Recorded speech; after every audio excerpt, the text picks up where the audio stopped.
Friends हरे कृष्णा केमती अच्छे आपण मैंने मु पूर्णिमा वेलकम इन माय वर्ल्ड। तो आज आपण मु वर्षा दिने चाह सांगे संध्या बेले खावाई एमती भी खाली टाइम रे खावाई कि नमकीन गोटे नुआ रेसिपी नहीं आसी। एटा हूँ मुगर नमकीन आम जो मार्केट रे मिली था चोपा छोड़ा मुग से खावाई जी भल लगे आउ करवा से ही सहज होता है। आपण घरे करूँ मार्केट रू आनी घरे बन खातु। एटार जेहेतु राग पड़ी न था छोट रू बड़ समस्ते खाईपर। चलतु स्टार्ट करवा। एथि मुझे मुग नहीं जाइए मुगर क्वांटिटी किसी सेमती फिक्स नहीं। आपड़ जी मिक्सचर करेंगे से क्वांटिटी मुग ने मुग को 2 पिंच खाଇବା सोडा देकर 4 ରୁ 5 घंटा भिजई देवे। मुझे भिजई सारापर भल भाव धोई पानीटा स्टेन कर देची कहीं छाणला बेले ना छिटक आपन पानी भल भाव स्टेन करेंगे। मुझे भाया गोटे स्टेनर व्यवहार करपण जो चाहिए भल भाव स्टेन करेंगे। तापर गोटे कटन कपड़ा नहीं से कटन कपड़ा रे ये जो छाणी रखि मुग को भल भाव खेल देकर फैन रे अध घंटा छाड़ीदेवा। अध घंटा छाड़ा द्वारा जो एक्सट्रा पानी थो सेटा बाहरी जीव। छाणला बेले आमको किसी असुविधा हेनी। अध घंटा पर देखूँ ये जो मुगटा को मु देखा आपन को हाथ में टिके ओदालिया लगुच कारण पानीटा भल भाव छाणी जेहेतु वर्षा दिन। तो से मुझे कौन कर गोटे कटन कपड़ा नहीं ताऊपर एमती रखिकी घसी दूची। मुझे करुँची आपण मैंने से प्रोसीजर करेंगे जो जहाँफल कि एक्सट्रा पानी जहाँ थी से भल भाव बाहरी जाव। आपन को छाड़ला बेले असुविधा हेनी। एमती भाव आपड़ कपड़ाटा पकईकि पानी बाहर करने देखो एटा पूरा ड्राए हो जाए हाथ में ओदालिया लगुनि। ताकू गोटे पात्र रे मुझे नहीं जाइए कारण छाणला बेले पकेवाई सुविधा हम। पूरा ड्राए हो जाइए।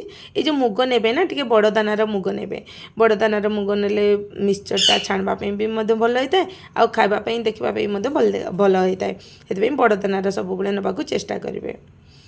क्वांटिटी एथि देनी आप जी क्वांटिटी दरकार से करेंगे। मोर से कौन माप व्यवहार करनी किसी पर्टिकुलर माप दरकार नहीं। से कौन कड़े तेल गरम कर प्रथम गोटे पकईकि गोटे मुग ट्रायल करी देखी नौ तेल भल भाव गरम हो कि नहीं।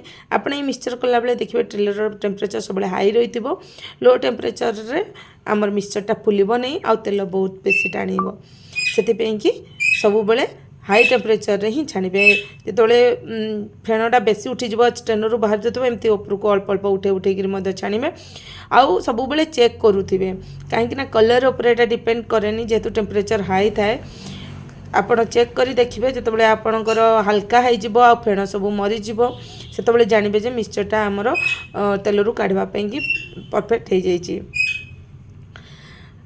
तापरे मुझे बाहर करी टिश्यू पेपर उपरे बाहर कर दूची कहीं जो एक्सट्रा तेलटा थी आमर टिश्यू सोक कर नब खाइला बेले आमको तेल लगे। सेम प्रोसीजर बाकी सब छाणी ना कि प्रत्येक थर चेक करने को भूलवा नहीं। जदि आप चेक कला बेले देखिए से नरम लगुच भांगुनी हाथ में से कौन करेंगे आउ आधा मिनिट रु गोटे मिनिट पर्यंत आउ टे छाणी ने से ठीक रेडी हो।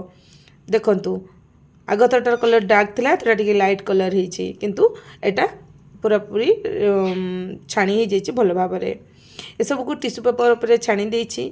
आपण मध्य चेष्टा करेंगे टिश्यू रे छाण उपरे पकेवाई कहीं एक्सट्रा तेल सोक करबो।